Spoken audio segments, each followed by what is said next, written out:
बिस्मिल्लाहिर्रहमानिर्रहीम।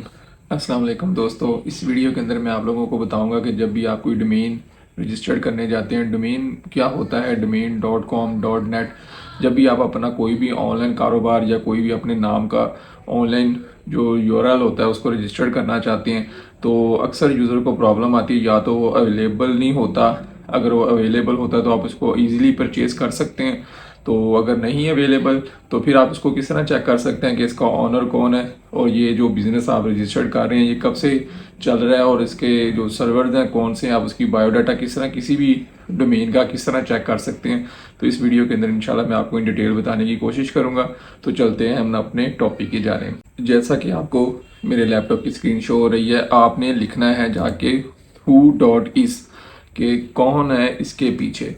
तो हम लोग यहाँ पे सर्च करेंगे जिसका भी आप डाटा चेक करना चाहते हैं। अगर हम चाहते हैं जी youtube.com मैंने रजिस्टर्ड करना था, तो वो तो ऑलरेडी हर एक को पता है रजिस्टर्ड है, और ये आप चेक कर सकते हैं ये कब से रजिस्टर्ड है और इसके ऑनर कौन है और ये किस सर्वर के ऊपर चल रही है। आप इस तरह किसी भी डोमेन का जो है ना चेक कर सकते हैं। हम लोग यूट्यूब का चेक करते हैं। जैसे इसको आपने सिंपल यूआरएल टाइप करना है इसके अंदर जाके, तो ये उसके मुकम्मल डाटा बता देता है। ये देखें, ये हुई इसका ये डोमेन ऑलरेडी रजिस्टर्ड है, और ये .com .net ये सब के अंदर ऑलरेडी, क्योंकि कंपनी की ऑफिशियल वेबसाइट है, इन्होंने एक सब कंपनी रजिस्टर्ड की हुई है।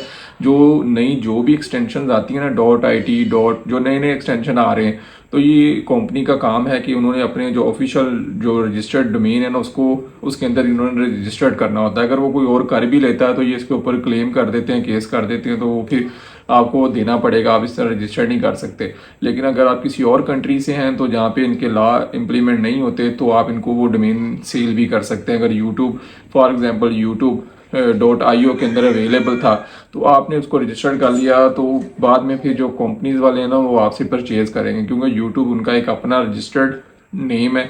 तो बाद में आप तो कॉपीराइट क्लेम भी कर सकते हैं, वो लंबे चौड़े चक्करों में नहीं पड़ते, तो वो फिर आपसे बिडिंग में आप उसको लगा देते हैं, तो वो आपसे परचेज भी कर लेते हैं। तो ये देखें, ये इनकी मार्क मॉनिटर जो इन कॉरपोरेशन है, इन्होंने ये डोमेन, इनकी जो कंपनी है जो इस चीज़ को हैंडल करती है कि यूट्यूब का कोई भी नाम आएगा तो इन्होंने फ़ौरन उसको रजिस्टर्ड करना है। तो ये इनका सारा आ रहा है, ये आई स्कैन के ऊपर रजिस्टर्ड है। ये यूके की कंपनी आई कैन, जो डोमेन के जो सर्वर्स होते हैं, जो कंपनी रजिस्टर्ड जितनी भी डोमेन होती हैं बैक एंड पे ये उनको चला रहे होते हैं, ये इनका सारा का सारा। और इन्होंने देखे जी, ये .com जो रजिस्टर्ड की गई है ना 2005 को, 15 फरवरी 2005 को यूट्यूब जो है ना रजिस्टर्ड की गई थी, और इसका जो लास्ट अपडेट हुआ है ना 2022 में, एक माह पहले उन्होंने रीन्यू कर दिया है। अभी देखेंगे 15/1 अभी जिस तरह नेक्स्ट ईयर जनवरी के अंदर स्टार्ट होगा, ये 14-15 जनवरी को ये दोबारा से उसको अपडेट करेंगे। 1 साल के लिए रजिस्टर्ड करते हैं मैक्सिमम, जो आप डोमेन है ना 10 साल के लिए रजिस्टर्ड कर सकते हैं।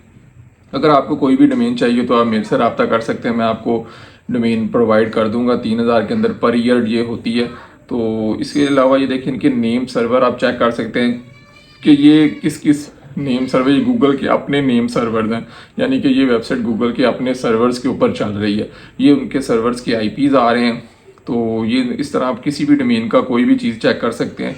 ये बाकी का डाटा, इनका पूरा एड्रेस वगैरह लिखा हुआ है, हर चीज़ यहाँ पे लिखी हुई आ रही है। यूएसए का है, कनाडा, ये इनका कंपनी का एड्रेस है, गूगल का, हर चीज़ यहाँ पे लिखी हुई आ रही है। अगर आपको इसके ऊपर कोई प्रॉब्लम है डोमेन नेम से रिलेटेड, तो आप इसके ऊपर ईमेल भी कर सकते हैं। इस तरह अगर हम लोग अब फेसबुक का चेक कर लेते हैं,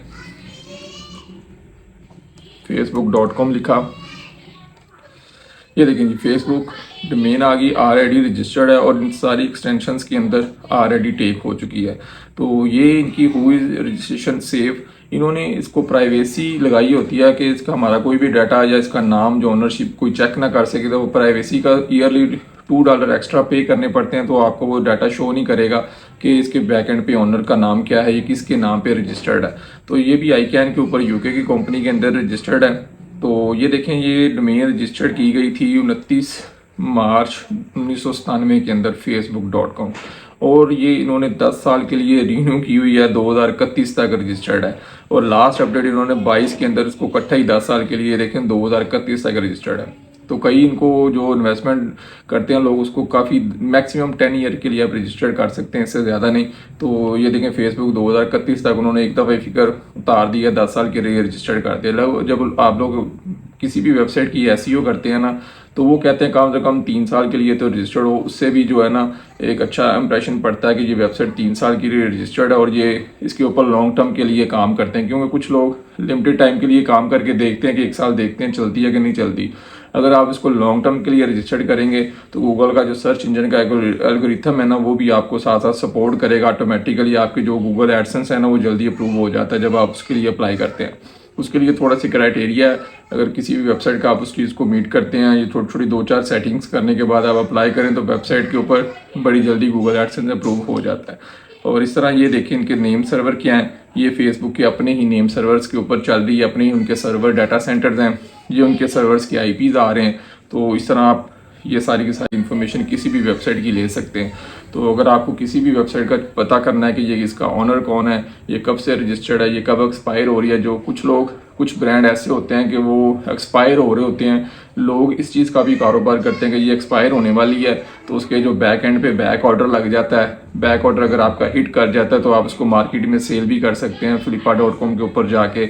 अगर आप खुद से कुछ इस तरह का चलता चलाया नेम यूज़ करते हैं तो आपको उसकी फिर इतनी एसईओ नहीं करनी पड़ती, उसके ऑलरेडी जो बैक लिंक्स होते हैं, उसकी जो पीआर होता है, जो भी सारा कुछ उसका ना ऑलरेडी स्ट्रांग होता है, तो उसके ऊपर फिर कम मेहनत करनी पड़ती है। कुछ वेबसाइट ऐसी भी होती हैं कि वो ब्लैक लिस्टेड होती है, अगर आप उसके ऊपर काम करते हैं तो फिर कोई फ़ायदा नहीं होता। इससे बेहतर है कि आप नया नाम रजिस्टर कर लें। उम्मीद करता हूँ कि आज की ये इन्फॉर्मेशन भी आपको अच्छी लगी होगी।